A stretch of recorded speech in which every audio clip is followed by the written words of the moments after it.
I would say always be yourself, and also make sure that you have a good team behind you. I think for me is the message I would try to leave is don't try to fit in with the crowd. You can create your own space and create your own path. You don't always have to hang around people that look cool. Everything that looks cool isn't always cool. I don't know. As R&B singers, we really deal with that. Oh, they soft and they this and they that. But we don't worry about it. We just keep going. What's up, you guys? It's your girl Bianca Bee, and welcome to the Bianca Bee Show, where we talk about business, finances, and friendships. I'm super excited about today's guest. It's more than one person. This is our first time through Zoom talking to these young men. I'm super proud of them and everything that they're doing. They are a singing group. They're twins, and they are so dope. They're from Charlotte, and they've just been killing it right now. And so we're going to chat with them about their journey and how they got started. How are you guys? NX2. Good. How are you? Good. So introduce yourself to the people who don't know you. My name is Matthew. My name is Michael. We are NX2. That's awesome. And so you guys are in Charlotte right now. Did you have school today? No, ma'am. We actually start school next month. Okay. Awesome. Are you excited for the new semester? Wait, yes. I'm gonna say yes. I'm a little nervous, but I'm ready. So kind of tell me a little bit how you guys got started. Like, when did you guys know like singing is for you and this is what you want to do? Yeah, I started singing at 7 years old. Just leading the choir, and I think he began at 11, like 11. That's so awesome. Ever since then, it's been gospel. It was gospel then, but then we kind of wanted to fill out for something. And who are some of your inspirations? Like, who are some people that you look up to as far as your music? For me, my number one is Michael Jackson. Like it's been that since a kid. I would say Michael Jackson, Chris Brown, just a lot of people that's really doing like that, like real smooth R&B. And what about you? For me, I would say Chris Brown, Justin Bieber a little bit. That's really all I have in my head right now. Yeah. And you guys, you released your project. Kind of walk us through the EP and how that was like. Well, for me, the first song, Love and Replay, I wrote it, and it was just really something I was playing around with. But I showed it to our manager. He was like, "Hold on, we could do something with this." So we recorded the first song, and then it went well. We released it. We got a lot of feedback from it, great feedback. And then we wrote 4 more songs, and then, everybody reacted pretty good. Yeah. And so who is the writer? Who is the vocal? Kind of break down the studio process and your process, especially with you guys being twins too. I think that's pretty interesting. Like, kind of walk me through how that process is like for you guys. On most of the songs that we have out now, we write our own verses, and like when it comes to the singing part of the recording, we basically like he do some of the he do his verse, I do my verse. He does hook, I do hook. Basically, we just do everything together except for verses. Yeah, we pretty much just go in there. I mean, everything we do, we just want to really vibe and feel it. We don't really want like people writing stuff for us. We don't like coming in there with like stuff that's like pre-written for real. So we go in there, we feel the beat, and then I begin to write the hook, and then after that, he just come in and do his thing, and it's magic. And what was your first big performance like as a group and kind of transitioning? I know you guys mentioned you started out in the choir and gospel, but switching over to R&B, it's a different sound. It's a different type of way you perform. It's a lot of audience interaction. Kind of walk me through how that process is for you guys and your first big performance. So, like, I think a couple months after we released our first and our second single, Love Me Play Our Love, we went to this middle school. And we was kind of nervous. This was our first time doing this. And we hadn't seen nobody do it. So we was like, let's do this. And we booked the show at the middle school. And I think it was like during lunch, maybe. Something like that. Probably after lunch. I don't know. But I know we went there. We was pretty nervous. And I didn't know how they was going to react. But we went in the gym. And as soon as we went in there, it was just screaming. and we started singing. I had never heard nobody scream like that for us, at least like ever. So I would say that's the biggest performance. Like that was like first biggest performance. And so what is the ultimate goal for you guys? Like, you know, being so young and still in high school, there's so many people who probably think you guys are so cool. And, you know, eventually we know you guys are going to tour and be big and things like that. What is the ultimate goal? What is your vision for you guys as a unit? Well, I think the goal is to make it in music, become one of the best duos in R&B, and really just do everything that we dream of and stuff like that. Yeah, I think a lot of people, like for us, it's not just about the music, but it's about whose lives we touch. And we like to spread positivity throughout the whole world, and that's what we want to do. Other than making music for ourselves, just because we like it, just because we like to write and sing, that's not the only reason we do it. We do it, to help other people out through their problems and everything. And, you know, we haven't seen a duo in such a long time. Who were some inspirations? You know, it's rare to see duos. It was really big in the 90s. And I know you guys have family members you know, who were duos. Kind of tell me what you guys gained from them. I guess you could say like, I would say our uncles. Mm-hmm. They're like somebody to watch. I mean, somebody that we've watched growing up. So I guess they had like a little bit to do with what we do now. Yeah, it was. I mean, it was definitely like a huge inspiration watching them. Like seeing somebody in your family that's famous, you see them and you're like, dang, I could do this too. And I mean, just everything like them being brothers, like fighting, but still making music together, fighting, being mad at each other. Like that's everything we do. So we just seen we could do this. And I don't know. I don't know, man. It was just very inspirational, for real, for real.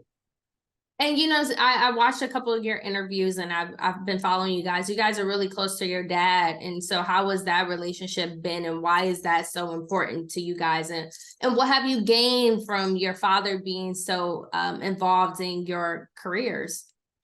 I mean, I think a lot of people, like, especially a lot of young black boys, like, they don't have their fathers in their life. So for us, it's like we don't take that for granted. So that's something we use, and that to the best of our ability, that's something we take, very serious. And we're very close to our father. I mean, we were joking around with him before we even started this interview. So we're very close with him. And him just being there every step of the way makes it easier. It makes it a lot easier. Makes it a lot. We trust him a lot. So with everything, we give it to him. Awesome. You want to say nothing about your daddy? I was letting him finish. I was letting him finish. But yeah, he's it's good having him a part of the journey, for real. He teaches us a lot, and he's there for us at all times and things. Like in the middle of shows, he'll tell us like he'll be like, come here. And then he'll tell us things. He'd be like, Matt, fix what you're doing. Michael, fix what you're doing. Yeah, stuff like that. Yeah. And how do you guys take constructive criticism just from, you know, people in the industry? You guys, I mean, your uncles, as you mentioned, Casey and JoJo, icons. It comes with a lot. It's a pressure. So kind of like, how do you guys take constructive criticism? Have you had some low moments within this journey so far? Yes, ma'am. Me personally, I don't take it well at all. Somebody tell me I'm doing something wrong, I'm mad at them for like 3 days. But I take it very serious. So if you tell us I guess we was hearing something like we didn't have stage presence, we couldn't really perform. We took that to heart. And I mean, after that, we was performing like real hard. And I like saying nobody touching us that's young right now. Performing nobody touching us. And I agree with him.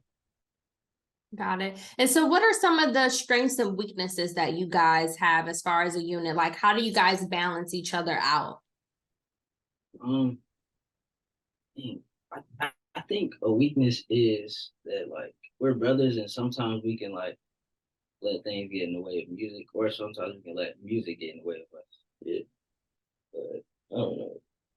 I punch him. I really fight him, but I don't know. We balance everything out pretty smooth. I think so. Yeah. And who's good at what? Like, okay, let's say you're in the studio. Are you a stronger writer than him? Kind of walk me through like who is stronger in certain areas. I think when it comes to like the hooks and the chorus of the song, I like to say, what you think? Yeah, I think he can write a hook, but I don't think like with the song, he write way better verses than me. So we try to compete, but he always wins. And I write the hooks, he writes the verses. I think when it comes to higher notes, he got it. I'm more of a low note, more of a safe type of singer.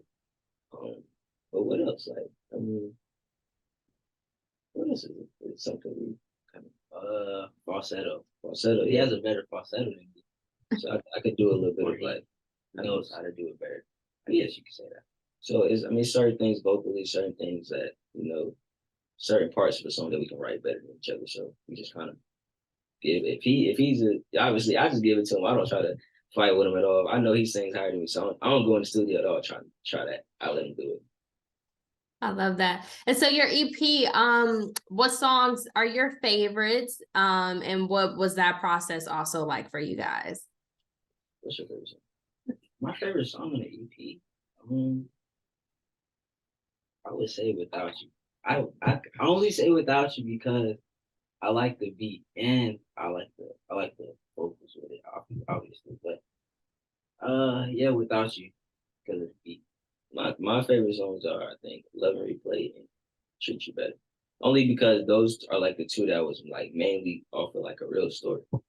Treat You Better, that was off of, you can share if you want to, but but Treat You Better was a real story. Love and Replay was a real story for me. So I love those two because I can really reminisce on both of them when I listen to them.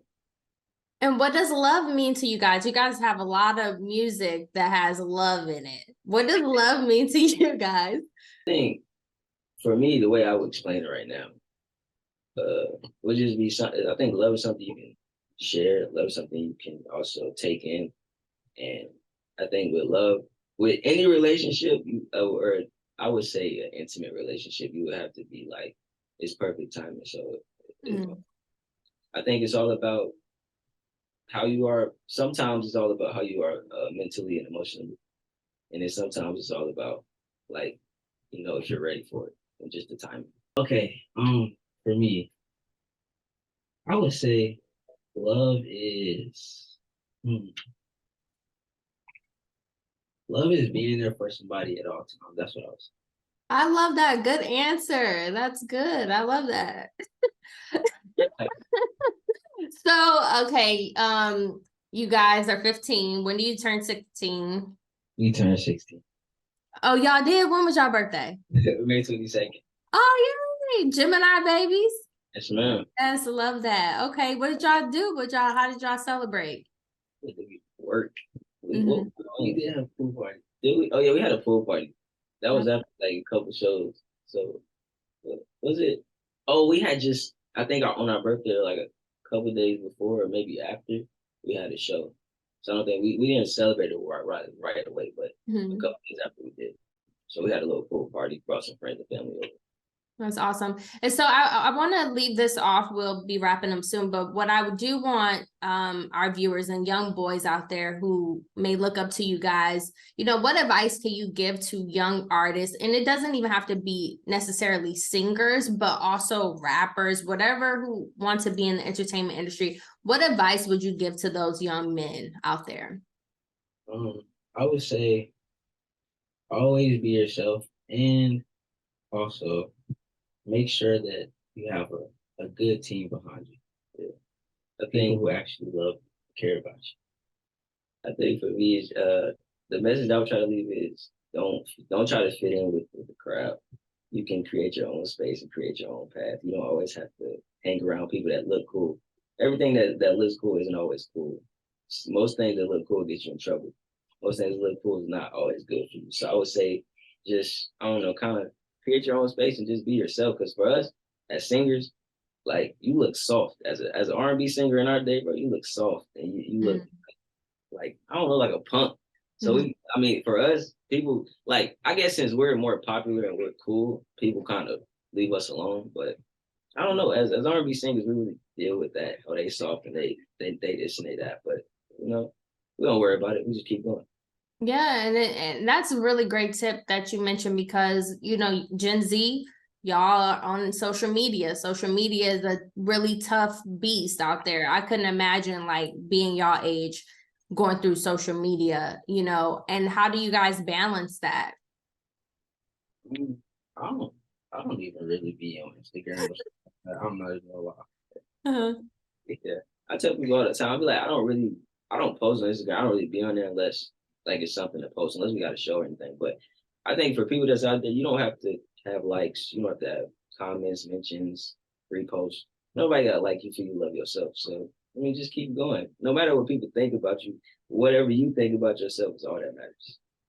That's amazing. Y'all are really good. I like you guys. I can't wait to see you guys blow up.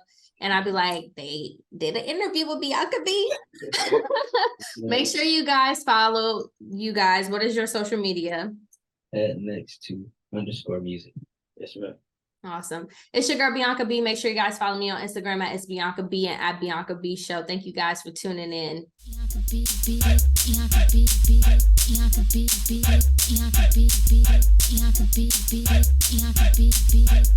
Bee.